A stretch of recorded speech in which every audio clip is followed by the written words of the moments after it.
discovered that Larry, who drank in the corner every day, seemed to be a bit dead. Guys, I think Larry's dead. Since he wasn't close to Larry, Homer didn't want to attend the funeral, but Marge said he had spent more time with Larry than with his own children. That's not true at all. Who's my best friend? Pass.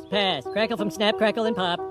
I'm strangely comforted by the passes. At the funeral, there was only Larry's mother and a few drunks. The priest hurried to the scene and asked who the deceased was. The woman explained it was a bald drunk who hung around Moe's tavern. Homer Simpson was a beloved pillar of this community. Seeing this, Marge urged Homer to quickly explain. Unexpectedly, Homer was quite enjoying it. No one had ever called him the pillar of the family before. The priest felt somewhat regretful after learning the truth that it wasn't Homer. He then let Larry's mother lead the service herself for a while. Although Larry was a lonely drunk when he was alive, the few people at the tavern were his true friends. Soon, these unfamiliar friends went up and said a few perfunctory words. Why did you never take the time to get to know this man? At least we came. After the funeral, Larry's mother brought out his important belongings. Only after opening them did they realize how much they meant to Larry. Lenny immediately said they should scatter Larry's ashes at this promised Holy Land. The four hit it off and went to find the waterfall. Since they couldn't find it, they decided to rest at a motel for the night. Unexpectedly, something magical happened. After getting up, Homer accidentally knocked over Larry's little box. And this? What parts of Larry were these? Homer hurriedly swept the contents back into the jar,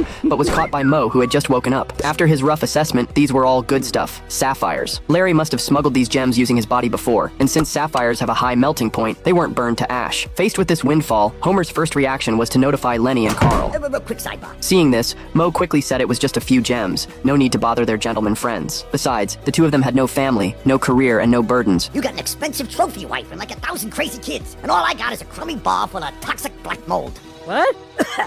Homer thought carefully about the money-shredding machines at home and found it reasonable, deciding to keep it secret for now. The two kept staring at Larry's little box along the way, thinking about his gem-like heart. As a result, Lenny accidentally stepped on the gas too hard, causing the jar to fly out quickly. Larry! Secret gems! Moe hurried out of the car to collect it, and that's when the other two realized something was wrong. However, just as Homer was about to explain, Moe cut him off directly. You see, Homer talked me into screwing you over so we could keep them gems all for ourselves, all right? what? You liar! Hands up! Just then, a police officer suddenly appeared, pointing a gun and saying they had broken the law. The four were thrown into the front trunk just like that. Just as they were arguing about who was to blame, a phone rang. It turned out this so-called police officer was calling the crime boss. They were looking for the last batch of gems Larry had smuggled.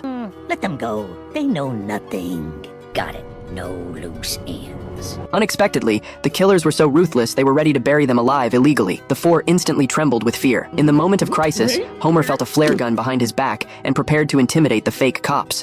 Time to get out. Whoa! It flared!